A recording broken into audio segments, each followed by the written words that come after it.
Obviously, we are different. They manipulated pre-existing aberrations in our DNA, resulting in your brute strength, Crosshair's sharpshooting skills, Hunter's enhanced senses, and my exceptional mind.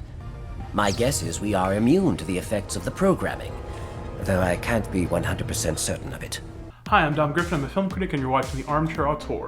This is an ongoing video series I do where we talk about new movies, old movies, screenplay analysis, television series reviews, cartoons, all things pop culture. So if you like movies and pop culture and like to see somebody pick those things apart, please consider subscribing. Today I'm going to be reviewing the first episode of The Bad Batch, the new Disney Plus series set in the Star Wars universe from Dave Filoni. Over the weekend, I got to check out the first 2 episodes of this new series, and due to some embargo rules, I can't talk about the second episode because it doesn't air until Friday, but I will talk about the 70+ minute pilot episode that I did watch and is out today. Because I know how weird nerds tend to get about spoilers, I will keep plot specifics as brief and vague as humanly possible. Going into this, I've never once seen any of the Dave Filoni related Star Wars series, not even like a fraction of an episode of any of his animated work. So even though I grew up on Star Wars and am open to pretty much anything taking place in that world, this particular corner is a bit of a blind spot for me. So don't roast me or whatever for not knowing any of the deeper, more recent lore. But The Bad Batch has a pretty straightforward premise that should be easy enough for anyone to pick up on, especially considering the opening minutes efficiently summarize where this takes place within the canon, using a previously on segment in the style of old newsreels or serials. Very fitting. The series follows Clone Force 99,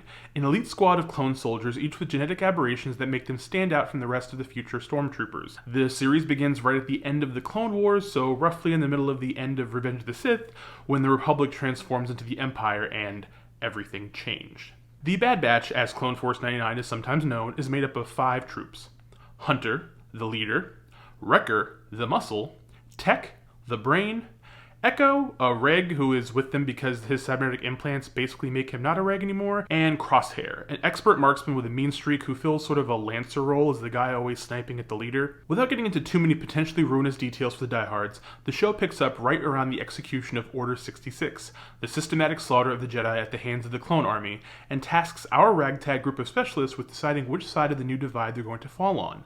Staying loyal to the new empire and following orders, something they weren't even particularly good at doing before their superiors turned evil as fuck, or throwing in with the new rebellion. I mostly like the new show, even if I am not entirely sure I'm going to stick with it week to week for reasons I'll explain in a moment. But the thing that interested me the most about it is how well it just feels like a throwback war movie, serialized within the adventure genre melding tone of what we all now know to be Star Wars. Like, we all get a little sick of every single new thing being some kind of prequel, sequel, or spin-off of another more popular story, but the specific way that paradigm is set up here is exactly why every World War II movie or TV series hits so hard for dads and History Channel enthusiasts everywhere. Just because you know who won World War II doesn't mean you won't watch a whole project about one plucky platoon and their arc within that larger conflict. Other media that takes place within a pre-existing story runs the risk of being in some way inert, because the audience, by and large, already knows what happens, so the creative team is only really allowed to fill in boring blanks of trivia, like in Solo. But here, the focus is specifically on Clone Force 99 and their journey, so the macro particulars are just a backdrop, and this series doesn't have to explain anything from the timeline.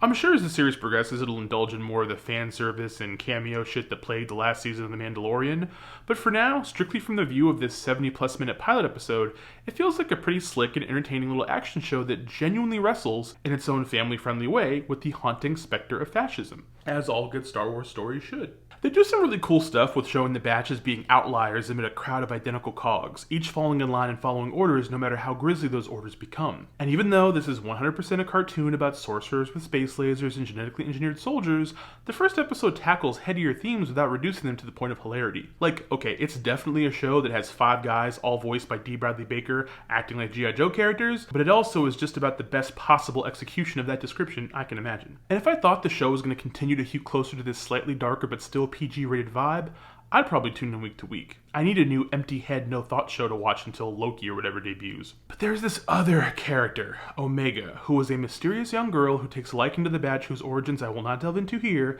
that is very clearly poised to become a featured player going forward. And I must admit, I had the exact opposite reaction to her that I did to Baby Yoda. With Baby Yoda, no, I'm still not calling him Grogu, thank you very much. I knew Disney was just trying to sell me future Funkos, but I didn't care because I would take a bullet in the ribs for Baby Yoda, okay? I love that baby. But if Omega slipped on a banana peel and was about to land back first into a pit of fire, and my palms were gorilla glued to a pair of high-powered super soakers, there's a non-zero chance I'd leave her to burn in search of a water balloon fight to spoil. Hey, Dom here. So, as I'm editing this video, I'm kind of realizing that I was a little bit too harsh on Omega as a character. Like, based on the first episode alone, she's just a cute kid that ends up kind of like tagging along with the guys. And I think I was just so averse to what felt like, as I was watching the show, to be sort of like that really cheap Disney thing they do where they try to make like things to sell toys.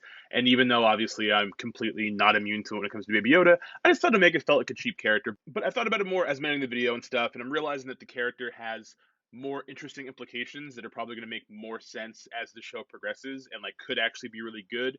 And I realized I just seemed really like silly and kind of man-childish in this video. I should say that Omega hasn't really grown on me yet. I'm usually a sucker for gruff, violent characters showing their inner warmth for soft, vulnerable sidekicks, but something about Omega just felt grating to me, and knowing she will be a fixture as the series progresses has me firmly in the wait-and-see territory. But there's a good chance if you're less cynical than me, you won't mind at all. But yeah, that's the Bad Batch. I mean, I thought it was fun. Their first episode is out today, it being May the 4th and all, and the second episode comes out this Friday, and there'll be new episodes every Friday after that until it's over. I don't know how many episodes it is. I didn't do a lot of research about this show, I just watched it, and it's fine. Like, it's cool. It's a nifty Star Wars thing. And it's a nifty Star Wars thing that doesn't feel quite as addicted to showing you crap that you've already seen before the way the last season of The Mandalorian was. So, you know, it could be fun. Honestly, I sort of feel like if you clicked on this video, you're probably going to watch it anyway, or probably already have watched it. So, like, I'm not here to dissuade you. I genuinely did like it.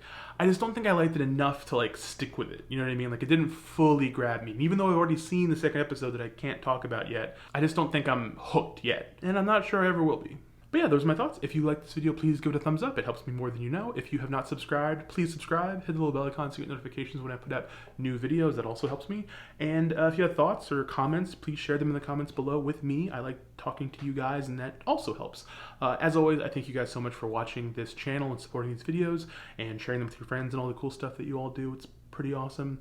And I hope everyone's being good to yourselves and each other, staying safe, wearing a mask, getting vaccinated, you know, helping herd immunity, all that crap. But yeah, and I'll see you guys in the next one.